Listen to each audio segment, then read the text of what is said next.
আগের গভর্নর সাহেব টাকা ছাপাইয়া একজনকে দিছে না, গভর্নর টাকা ছাপাবে না। যদি কারোর দরকার হয় সে অন্য ব্যাংক থেকে লোন আনবে, সেটা সেটা সেন্ট্রাল ব্যাংক গ্রান্টই দিবে।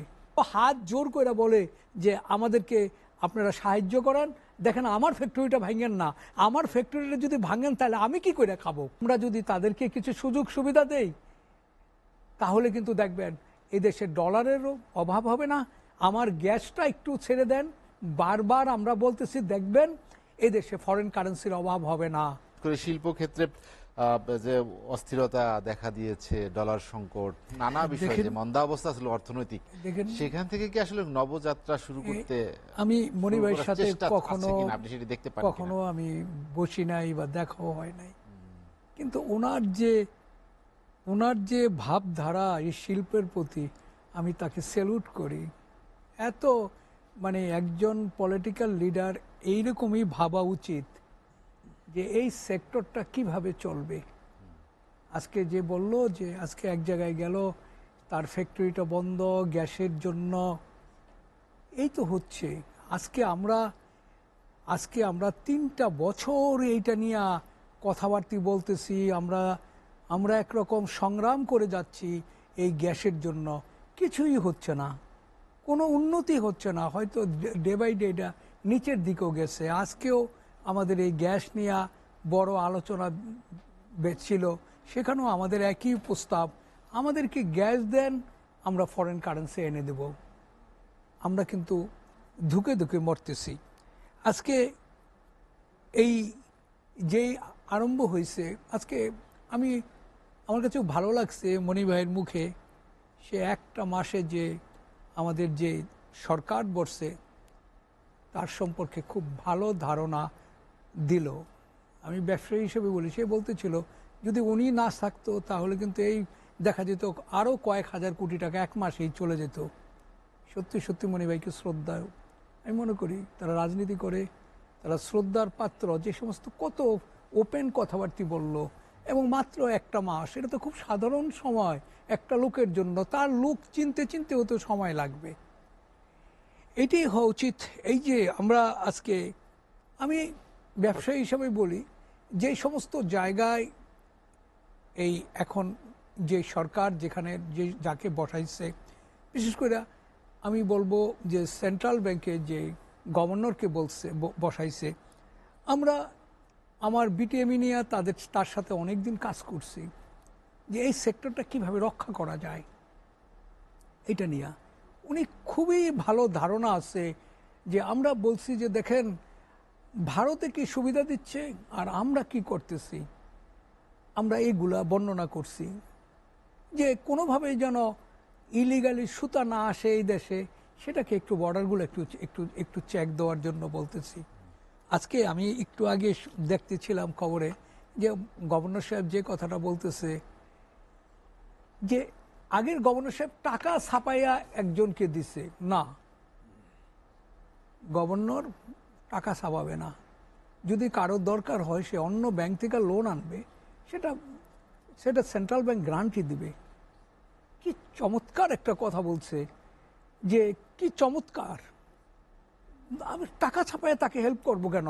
তার যদি হেল্প লাগে, সে অন্য যে সমস্ত কত ভালো ভালো ব্যাংক, ভালো ভালো পজিশন আছে, তাদের থেকে তারা লোন নেয়, প্রয়োজনে সেন্ট্রাল ব্যাংক তাকে গ্যারান্টি দিবে। সত্যি এই সমস্ত লোক যদি কিছুদিন থাকে, আমি বিশ্বাস করি অর্থনৈতিক উন্নতি হবে। এই কথাটা আপনাদেরকে আমি বললাম যে আপনারা দেখবেন যে এই সমস্ত লোকগুলো, যেখানে যে লোকগুলো বসাইছে, সত্যি তারা যোগ্য লোক এবং সম্মানীয় লোক। তারা দেশকে নিয়ে ভাবে, দীর্ঘদিন ধরে তারা দেশ নিয়ে ভাবতেছে কিভাবে ডেভেলপটা করবে, কিন্তু এখন তাদের কাছে একটা হঠাৎ করে সুযোগটা চলে আসছে। তারা তাদের পলিসি, তাদের এত সুন্দর চিন্তা ভাবনা এখন কাজে লাগাইয়া খুব তাড়াতাড়ি দেখবেন অর্থনৈতিক। এবং আমার কাছে এত ভালো লাগতেছে, তাদের সাহায্যটা যে সুন্দরভাবে বলতেছে যে আপনারা অন্য ব্যাংক থেকে নেন, আমরা গ্যারান্টি দিব, যে কথাগুলো। আবার ধরেন আমাদের যে এখন ডক্টর ইউনূস সাহেব আছে, উনি তো স্বনামধন্য লোক, সারা পৃথিবীতে আসছে। আমরা আমাদের যে সমস্ত বন্ধুদের বড় গার্মেন্টস আছে বায়ারদের সাথে আমরা কিন্তু সবাই ভাবছিল যে এরপরে বায়ার মনে হয় চলে যাবে গার্মেন্টসের বায়ারগুলো, কিন্তু যখন নাকি বায়ারের সাথে আলাপ করতেছে তারা কিন্তু স্বতঃস্ফূর্তভাবে বলতেছে না, তোমাদের কাছে তোমাদের এখন একজন যে তত্ত্বাবধায়কের যে প্রধান সে এরকম একটা লোক, সে সম্মানীয় লোক, আমরা তাদের সম্মানে আমরা আরও ব্যবসা দিব, আমরা আরও ব্যবসা দেব। কিন্তু আমরা ব্যবসাটা নিব কীভাবে, আমাদের ফ্যাক্টরিগুলো চলবে কিভাবে? এই প্রতিদিন সকালবেলায় ফ্যাক্টরি বন্ধ করে দিচ্ছে, কিছু না কয়েকজন লোক লাঠি পিটা করতেছে, এইতে গিয়া আমরা ভয়ের চোটে ফ্যাক্টরিগুলো বন্ধ করতেছি।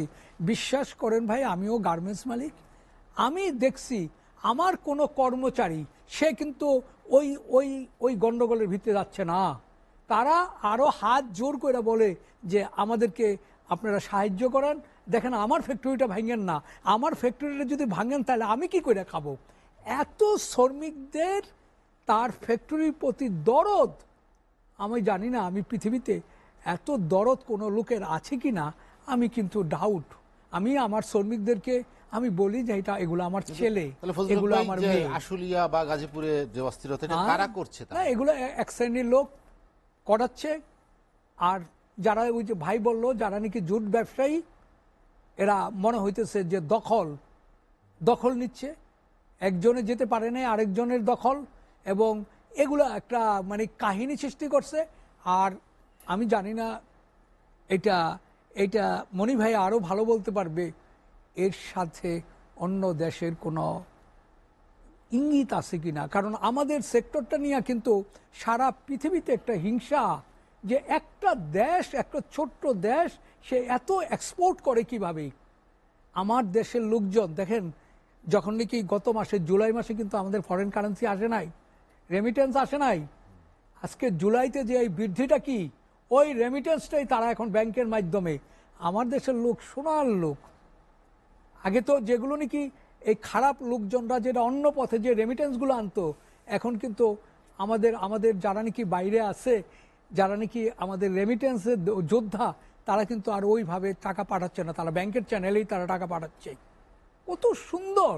কিন্তু আমরা যদি এই ধারাটা যদি বজায় রাখতাম, আমরা যদি আমাদের রেমিটেন্স যারা পাঠায় তাদেরকে যদি আমরা শ্রদ্ধার চোখে দেখি, আমরা যদি তাদেরকে কিছু সুযোগ সুবিধা দেই, তাহলে কিন্তু দেখবেন এদেশে ডলারেরও অভাব হবে না।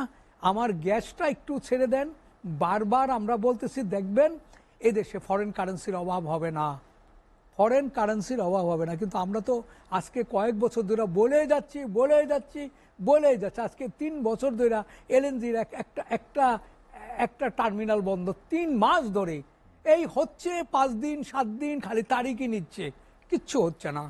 কেন হচ্ছে না সেটাও আমরা কোনো প্রকাশ পাচ্ছি না। এটা কি বাংলাদেশের টাকা কেউ টাকা পায় এই জন্য কি দিচ্ছে না, সেটাও তো কেউ মুখ দিয়া বলতেছে না, শুধু বলতেছে ওখানে টেকনিক্যাল প্রবলেম 3 মাস 3.5 মাস, এই তো ঝড় হইলো, এটা সমুদ্রে কাজ করতে পারে নাই। আরে বাবা, ঝড় হয়েছে তো 7 দিন, সেটা তো 3 মাস আগে, এরপরে তো সব ঠিক আছে। এগুলোই চলতেছে। তো আমি বিশ্বাস করি আমরা যদি যেই লোক এখন আমাদের আসছে, যারা এরা অত্যন্ত সম্মানীয় লোক, আমার বিশ্বাস এরা ঠিক করে ফেলাবে।